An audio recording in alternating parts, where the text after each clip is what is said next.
Thank you very much, Chair, Excellencies, distinguished partners, colleagues from the World Health Organization, ladies and gentlemen. I'm honored to be here today, and on behalf of the World Health Organization Regional Director for Africa, Dr. Matshidiso Moeti, I extend my sincere thanks to the United Nations Group of Friends to Eliminate Hepatitis for convening this very important meeting. As we've heard, hepatitis elimination is a pressing global health challenge, and the African region bears a particularly high burden. In 2020, an estimated 65 million people were living with chronic hepatitis B, and about 8 million people with chronic hepatitis C in the African region. In addition, the region accounted for 63% of all new hepatitis B infections globally, with 700,000 plus new hepatitis B infections and 170,000 new hepatitis C infections recorded in 2022. Tragically, over 270,000 deaths were caused by hepatitis B and 35,000 plus deaths by hepatitis C in the same year.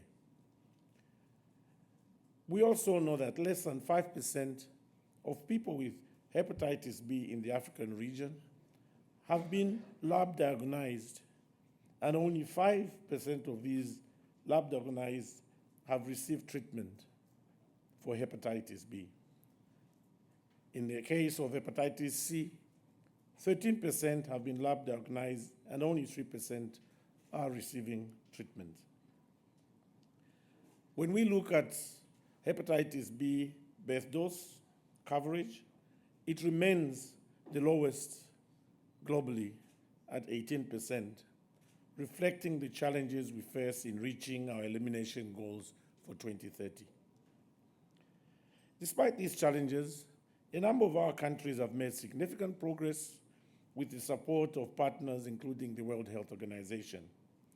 For example, Namibia, which I'm glad is represented by the Honorable Minister, became the first high-burden country globally to achieve key milestones in the elimination of vertical transmission of HIV and hepatitis B.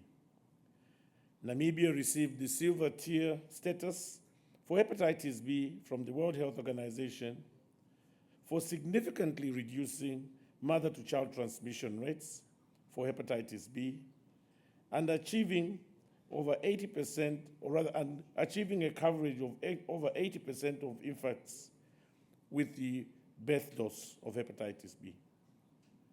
Rwanda is on track to achieve the elimination of hepatitis C by 2024, surpassing the World Health Organization 2030 target. And Uganda, also represented here, became the first African country to surpass the 30% diagnosis target for hepatitis B, with 4 million people screened and more than 30% of those diagnosed accessing care and treatment. Distinguished Excellencies, ladies and gentlemen, we in the African region of WHO have identified the need to focus work on 10 African countries as part of the 38 WHO focus countries that together represent 80% of the global disease burden and where investments will yield the greatest results. These countries include Cameroon, Cote d'Ivoire, the Democratic Republic of the Congo, Ethiopia, Ghana, Nigeria, Rwanda, Tanzania, Uganda, and indeed South Africa. As the World Health Organization, and in line with our commitment to the 2030 goals for hepatitis, we are already implementing a set of priority actions that form the core of our assistance to the focus countries, especially, one, supporting our member states to establish an enabling policy environment, including the development of strategic plans. Two, leveraging existing partnerships and programs to advance integrated approaches. For example, with our support, several countries have now received funding from the Global Fund HIV grants, and our work in this regard enables them to integrate hepatitis C screening and HIV treatment for key populations. Through this opportunity, pregnant women can equally access hepatitis testing services.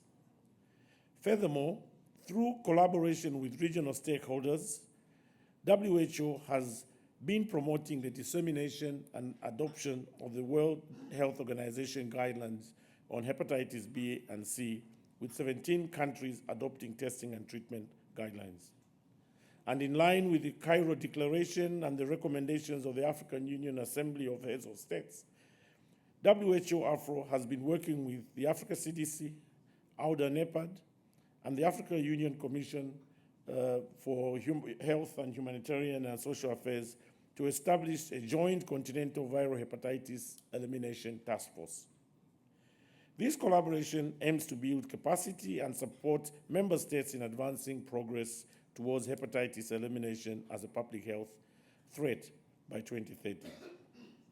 Additionally, the World Health Organization continues to leverage existing partnerships to advance the triple elimination of mother-to-child transmission of hepatitis, HIV, and syphilis. This integrated approach strengthens our ability to provide hepatitis testing to pregnant women and mitigate transmission to the next generation.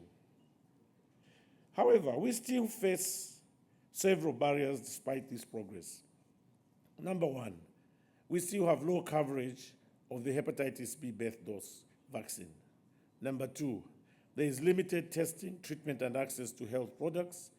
And number three, there is low investment in hepatitis programs at country level, further delay in progress in these countries. We therefore state that to overcome the barriers to hepatitis elimination, we in the African region, working with the governments, must collectively scale up investments in hepatitis programs at country level. We need to strengthen political commitment and leadership, ensuring that hepatitis elimination remains a priority on the national health agendas. We need to continue expanding partnerships and regional collaborations to mobilize resources and build capacity for hepatitis testing, treatment, and vaccination. And lastly, we need to promote an integrated health services that reduce the high cost of care and improve access for the most vulnerable in our population. Dear colleagues, friends, the World Health Organization in the African region affirms its determination to support all our member states in making progress towards hepatitis elimination, and acknowledge our commitment to championing the needed regional advocacy to ensure that priority is given to member states' health agenda. And I assure you on behalf of the regional director and all our colleagues in the World Health Organization that while doing this, we will not lose sight of integration and emphasize on the public health approach. Together, we can achieve our goal of eliminating hepatitis in Africa and globally by 2030, and I thank you for your attention.